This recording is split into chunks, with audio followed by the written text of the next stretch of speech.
So we're seeing on this chart, these moving averages are the same moving averages that are on the bigger chart here. The signaling comes in the very same spot, the larger. So right here, as we get a signal, we get the same signal in the same spot. You can see that as the market moves up through this 8 bar and sits on it over here, that it is sitting on it over here. But there's a remarkable thing that takes place here. And that is, as the shorter term signaling it takes out the downward momentum, and pushes up into here, and you see a small signal coming in here that conjoins with this, you get this instant push right here. Now, for scalpers should really want to trade with no drawdown. That's the ideal for scalping. Right in here, you can see the movement because we're moving from 1333 to 1335 or so, and we had a lot of volatility. When a signal takes place in a market, the very first thing that has to happen is that the market has to have the ability to move through an 8 bar moving average. Now, this doesn't make a difference if it's on a weekly chart or a daily chart or an hourly chart. That 8 bar moving average is extraordinarily important because I'm using 8s, 21s, and 50s. The 8 bar moving average is a 50 bar moving average in a lower time frame.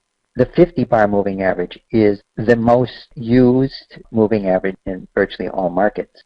You will see when there is momentum being created, it's because the signaling is coming out of the zero momentum zone. So on this very short-term chart, this is a setup. This is what traders look for.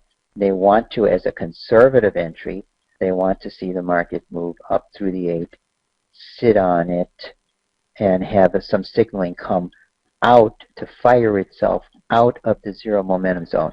Because momentum is created this way, or it's created this way. That's how momentum's created. If you're going this way, or you're going this way, then these are brake pedals. They're slowing the momentum, and you can see what happens here. You get choppy, chop, chop, chop, chop, chop, because the brakes are being applied.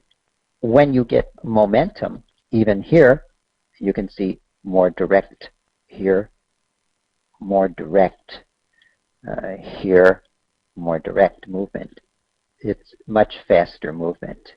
This is where a scalper lives and breathes, because why would you put on a trade as a scalper and then sit there in position for 25 minutes and saying, I'm a scalper?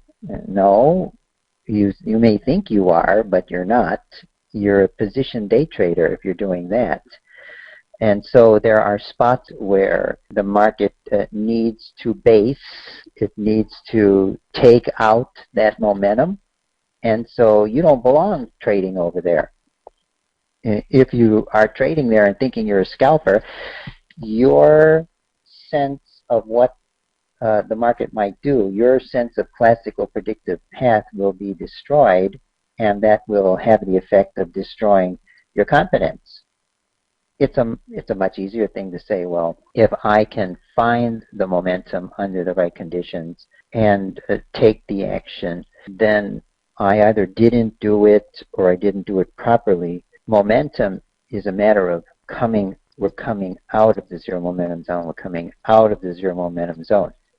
These are just brake pedals that are just temporarily bringing the market back a little bit to the 8 bar moving average. And you can see over here it's the same process. These are the same, it's the same line coming down in here. We're just seeing that this stochastic over here is coming out of the zero momentum zone. So the momentum push on the larger scale is this way.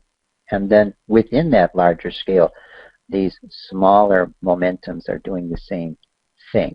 They're just going in line with the momentum flow, and you can see it all in here happening, just as you see it all in here happening, like this. Then you can see divergent builds that are taking place that are pumping the brakes. You see they're pumping the brakes. They're kind of really slowing things down in here. And then when this is pushing through the zero momentum zone a little bit, and you get a little thing sitting here, and you go like this, you're very happy to clip the market and just take that little portion out. And that's just one slice that can be done 35 times a day or whatever at that time. On that ATR, like 2 points per hour, we have to be right here. We have to be absolutely a dead bottom and absolutely a dead top, because there's just no range. There's no range in the day given in that time frame to make any money. By the time you would work into the center of the market and move outwards, you always wouldn't have much to take. So it's a different kind of thing. And we can see that through the signaling that comes down into the lower time frames.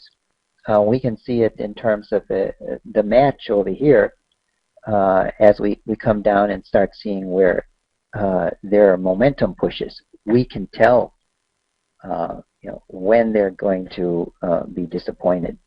And so you will learn classical predictive paths on that hard right edge. If, for instance, you see highs over here and then you think, okay, now they're going to do this. If I just put my buy stop in here to get in, you can run into an unprofitable situation, because that may not be the good place to do the trade. It might be better to do it down in here and then let the market determine whether it's going to continue to move, which gives you the breathing room to take a first unit off and to keep a second unit that if you bought here, you could let go over here and still have a scratch trade. So the protection of equity is basically a money management function.